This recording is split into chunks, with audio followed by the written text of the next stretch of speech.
Okay,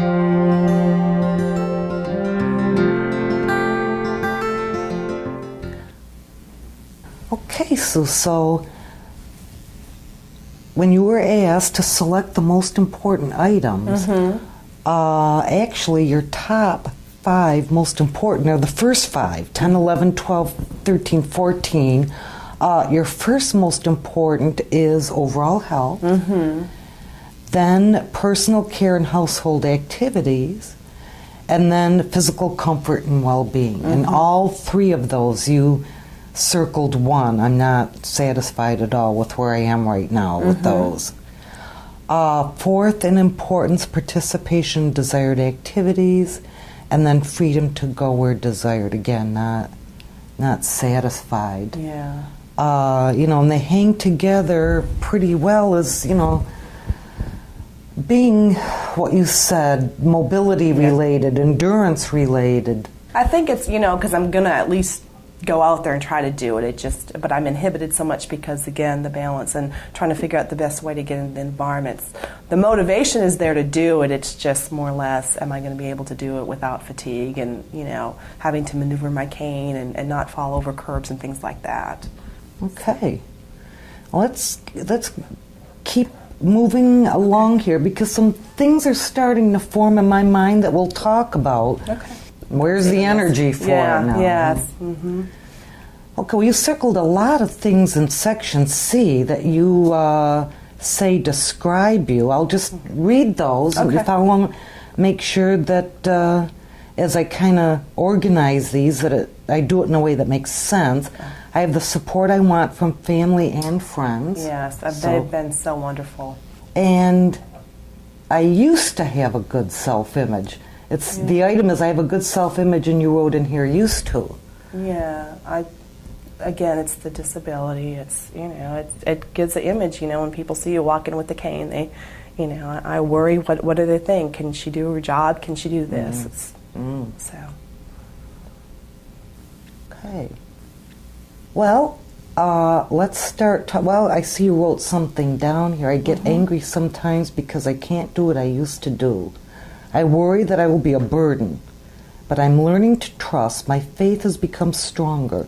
I'm also interested in exploring use of service animals to help with mobility and balance. Now that's interesting. Yeah. And I think that's something that we should note for future discussion too.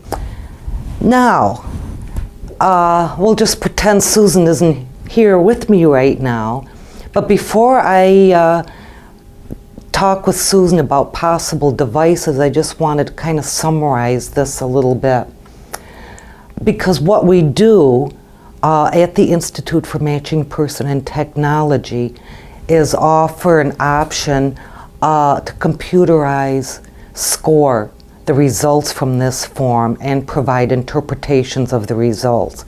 So let me give you an example of how that might go based on the information that we've learned here from Susan. Susan is obviously very determined to meet her goals of being more independent.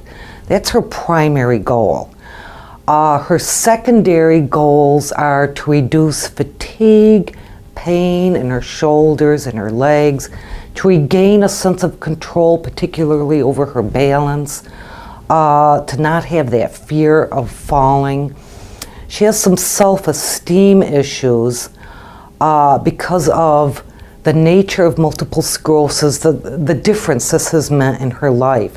She's only 38 years old, and I suspect in many ways she feels like she's being treated as a much older individual, and no doubt feels older than 38 many days herself. But because of her strong determination and her self-discipline, she's a very good candidate to work with in discussing options around assistive technology. She also clearly has a lot of support from family, friends, the support group she mentioned for people living with multiple sclerosis. She's self-determined, has a lot of self-determination. I think she tends to go along more with what's recommended to her to do. For example, she says she follows her physician's instructions very well, her medical regimen. She says that her therapists are her friends. She doesn't question what they recommend. So in many ways, she takes the advice perhaps non-critically. But in other ways, I'd say she is very self-determining. General mood seems to be fine. She has her moments of depression, frustration, anger, but for the most part, I think she's okay in this respect. She has a life of purpose and meaning. She has support, friends she can reach out to. She has basically everything that she wants. She just wants to be able to be the person she was.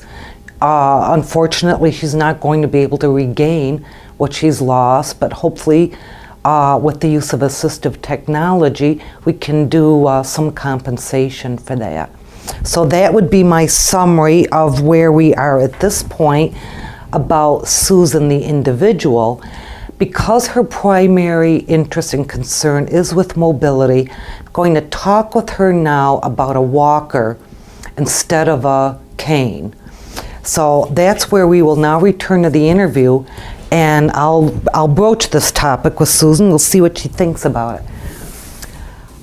This is great, Susan. This is wonderful information. You've really given me a very good picture, certainly, of what your priorities are and how much you'd like to be more independent in mobility, and as important, feeling secure. Yes. Not having that sense that you're going to fall, and not being fatigued as easily. The cane's not doing it. Yeah, it just doesn't get that balance that I need. So another option would be, and I don't know how familiar you are with these products, but a walker. Not the steel colored, basically rectangular that you have to kind of pick up, but a very streamlined, lightweight, so that you can fold it up, put it in the back seat of your car, the trunk of your car, would provide you with that support, and especially since you're talking about balance. Yeah. I think it would do a lot to help with that. We can look at different models, and we can talk about different features that you think would be important to include. Some options are like a basket for when you're shopping, to put things in the basket instead of having to have a shopping cart. But maybe you don't care about that. Maybe when you're using a shopping cart, you don't need a walker. But we'll talk about this. And then we'll select some walkers for you to try.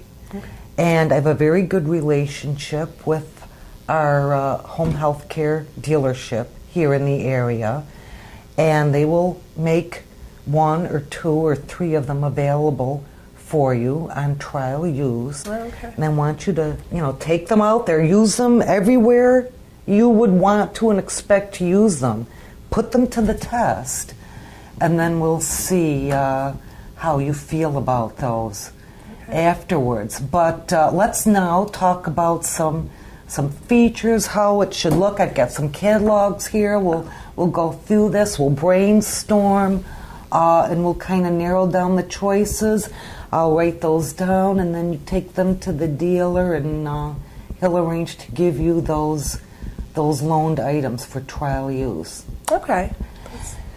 We'll focus on that now. Is there anything else we should also focus on at the same time, or no? Other assistive technologies? Not that I can think of right now. I think again it's mostly my mobility. So if we did that today, if you walked out here today with that list of products to try, that would suit your needs pretty well? Yes, I think that would take care of what I'm looking for right now. Okay, great. Actually